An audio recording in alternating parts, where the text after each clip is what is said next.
Dropped 2 days ago. Epic Manhunt ends with one man's night of terror. My damn shoulder just itching. But yeah, let's get into this video. What the fuck you mean, night of terror? Let's see what night of terror and what epic manhunt we have in store today. On February 27th, 2025, a man in his 30s named John grabbed a drink out of his fridge in his kitchen and then walked into his living room. He had just finished work and his wife and kids were out visiting his in-laws, and so tonight he was excited to just sit on the couch and watch TV. As he sat down, he called out to his dog. There was a huge thunderstorm outside, and he knew his dog was deathly afraid of thunder, and so he expected her to come running as soon as she heard her name. But after he called her, he heard nothing. But this didn't worry him, because he figured, his dog must have found a good hiding spot and had just fallen asleep there. So John turned his attention to the TV and began looking for a horror movie to watch. But as he did, he started thinking about his wife and his kids driving home that night, and he was worried about them, because of the weather. So instead of clicking on a horror movie, he turned to the local news to check on the weather. However, as soon as the local news came on, it was not the weather they were talking about, despite this being a major storm. I mean, this should have kind of dominated the news, but it wasn't.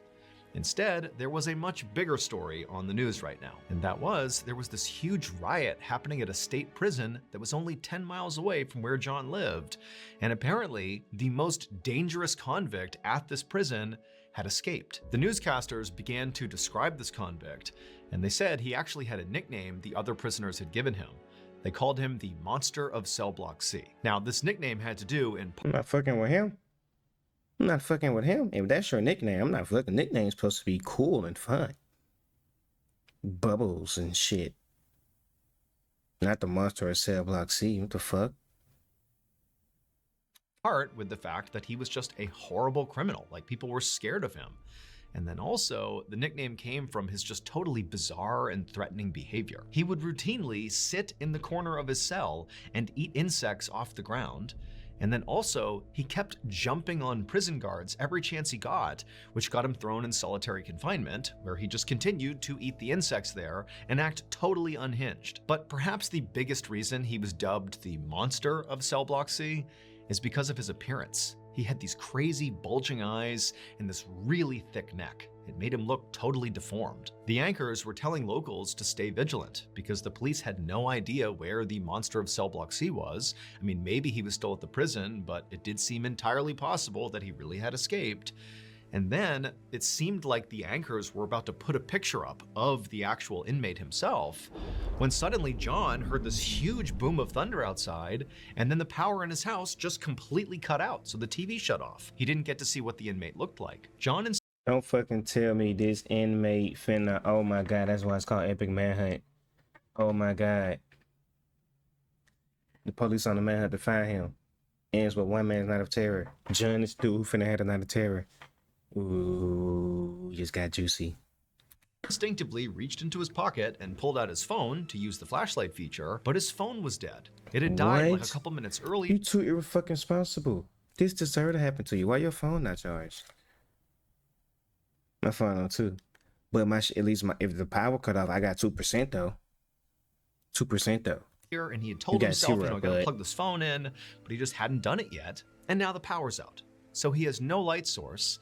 And on top of that, John couldn't help but feel sort of rattled. I mean, he had just heard on the news that, the Monster of Cell Block C has escaped 10 miles away, and now the power's out at his house in the middle of a storm, and he's all alone. But at the same time, John told himself, everything's fine. It's just a coincidence here that the power's gone out right at this moment. I'm fine. The state prison, it's 10 miles away. And why would this convict have any interest coming to my house? So I'm fine. And so John stood up and began heading towards his kitchen where he knew he kept a flashlight. But as he got close to the kitchen, he heard a strange sound. It was an electronic ding, like a phone notification sound. But at the same time, John really couldn't quite place it. And he also knew it couldn't be his phone because his phone was dead. However, he thought maybe it's my kids' iPads. After all, the sound he was hearing, the more he listened, he could tell it was coming from upstairs, and that's where his kids' iPads were. However, the sound still seemed really weird to John because it started suddenly, basically right after the power went out. He hadn't heard it before that. And also, if these were, notification sounds on his kids' iPads, you would think there would only be maybe 1 or 2 notifications. You wouldn't have, a string of notification sounds. But as John listened, he heard like this incessant amount of dinging coming from the upstairs. And it wasn't constant, it was sort of sporadic, like random dings kind of all over the place. But then John remembered that his kids' iPads had a messaging app on it so they could talk to their parents. And John remembered that, his phone is dead, his wife could be out there driving in the storm, and so maybe she was trying to get in touch with him, couldn't because his phone was dead, and so now she was trying to message him using their kids' iPads. I wouldn't have thought that. You know what I would have did? Grab that G lock, G lock. I would have grabbed that G lock and went to work. No discussion. No talking. That's not my kids' thing. My kids not with me. I don't got my kids. And so suddenly his heart rate began to pick I don't up. have any He ran kids. into the kitchen, he grabbed the flashlight, turned it on, and he ran to the base of the stairs that led up to the second floor. With Monday.com's intuitive The monster in cell block C gonna be right there standing at him smiling like on some solo leveling shit. Watch. And as he began ascending the stairs, Watch. he's hearing that dinging sound over and over and over again. He knows it's from somewhere upstairs, and he can't help but feel totally anxious about it, like he can't place it. It kind of sounds like an iPad, but at the same time, it doesn't. He doesn't really know what it is. And so up the stairs he goes, he's scanning all around. There's no movement in the house. He still hasn't seen his dog. He gets to the top of the stairs, and in their house, there was this hallway that ran right and left from the top of the stairs. John looked to the right and shined his flashlight down there, and it was just all darkness and totally silent. The dinging was coming from the left side of the hallway. John swung the flashlight around and he shined it, and as soon as he looked down the hallway to the left side, his heart really began to race. Because remember, the power is off inside of his house, so all the lights and everything should be off. But as he was looking down the hallway, he saw there was bright light coming out from underneath his closed bedroom door.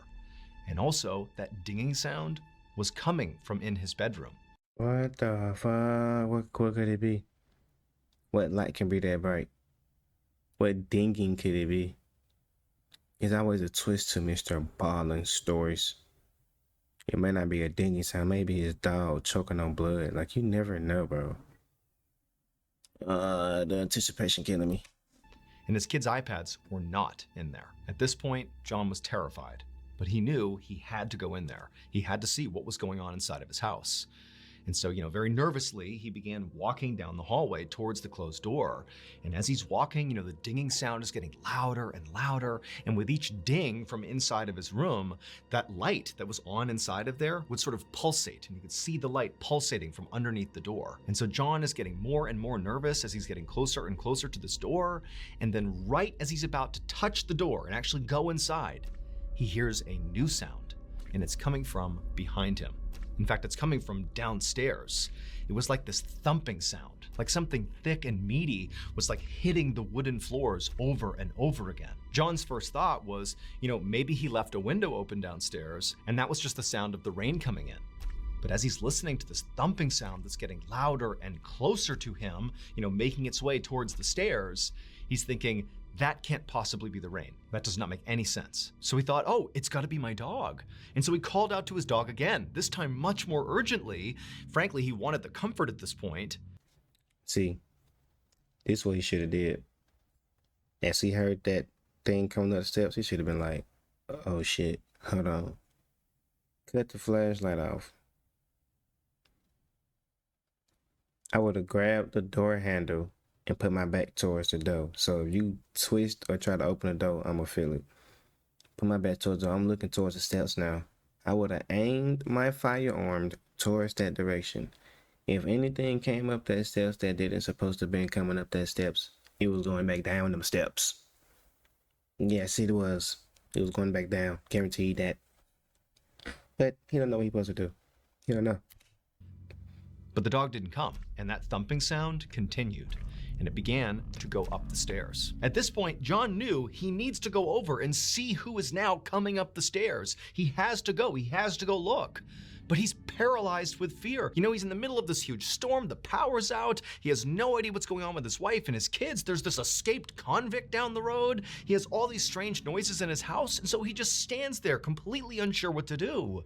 And then finally, as this thumping sound is right about to crest the stairs and be in the hallway, whatever or whoever it was, John turned and just threw open his door, figuring, you know what, at least if I go in my bedroom, I can shut the door and create space between me. That's the worst thing you should have did. There may be 2 convicts on the loose.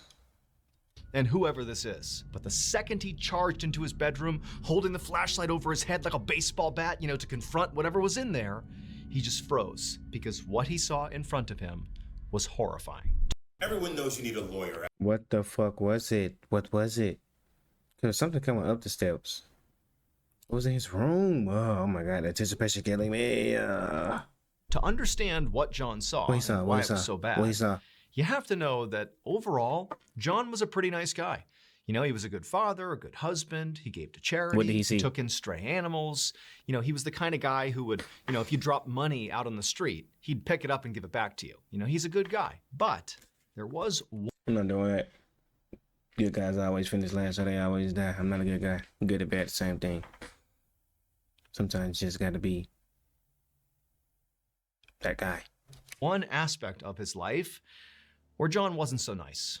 In fact, you could make the case that he was sort of a monster himself. John, in one very specific way, was sort of a bully. Every day for the last 5 years, John had been personally bullying and torturing this one victim online, and then also riling up other people to do the same thing. And so on this night, when he flew into his bedroom to escape whatever else was going on in his house, what he saw in his bedroom that was so awful was his victim. And he knew for sure that his victim was here for revenge. John's victim turned attacker was standing right there in the middle of his bedroom, clutching John's dog in their fist, like they were about to squeeze the life out of her. And at the same time, the loud thumping sound that John had run away from into this room that was coming up the stairs, well, John heard it thump against the door to the bedroom. And so John realized that must be another attacker. There's 2 of them, and now I'm gonna die. And so instinctively, John whipped around and just stared at this door, you know, getting ready for whoever this was to enter the room. And as the door began to swing open, John closed his eyes and put his hands up around his head, you know, bracing for impact. And he's standing there literally waiting to die, but nothing happens. And after a few seconds, John, he opens his eyes and he looks around and he smiles. It would turn out the monster of Cell Block C really had escaped from that state prison during that riot. And after they got out, they went to John's house. But the monster of Cell Block C was What did he smell? What is that? not a dangerous, horrible criminal, at least not to John. In fact, the monster of Cell Block C was one of John's oldest friends, and he had broken out of prison for one reason: to save John and his dog. How the fuck did he know? Twister, mind bender. I told you, Mr. Ballen mind fucks you. Immediately after entering the bedroom, the monster of Cell Block C leapt onto the attacker who was holding John's dog hostage and managed to free the dog. The dog ran to safety, and then the monster of Cell Block C basically wrestled the attacker onto the ground and restrained them. And as they did this, John, who's sort of standing off to the side, is so relieved, but also he was suddenly inspired. And he had this idea that not only would defeat his attacker for good, but also would keep his friend, the monster of Cell Block C, from going back to prison. John turned and ran out of the bedroom and went into one of his kids' rooms where he grabbed a frog stuffed animal. He ripped the head off, and then he went back into his own bedroom and superglued the frog head onto the top of his attacker. John's attacker, the one he had bullied for so many years, who had come back for revenge, who was in his bedroom emitting pulsing lights and making dinging sounds and grabbed John's dog by their fist and held them hostage, was none other than the like button. John was actually John Allen, aka me, Mr. Ballen. And with that frog head superglued on top of the like button, now they looked a whole lot like the monster of Cell Block C, which of course was my best friend, Seagull Lung. And so So this nigga just reeled me in into this store. I'm thinking it's real. And it's about him and his imagination. You owe me 13 minutes and 49 seconds of my life, Mr. Ballin. So when the police showed I will be sending you an invoice. I will be sending him an invoice. He will be receiving it in the mail. up a short time later, they carted away the like button because they looked like the monster of Cell Block C. To this day, the like button is still serving out old Lungy's prison sentence.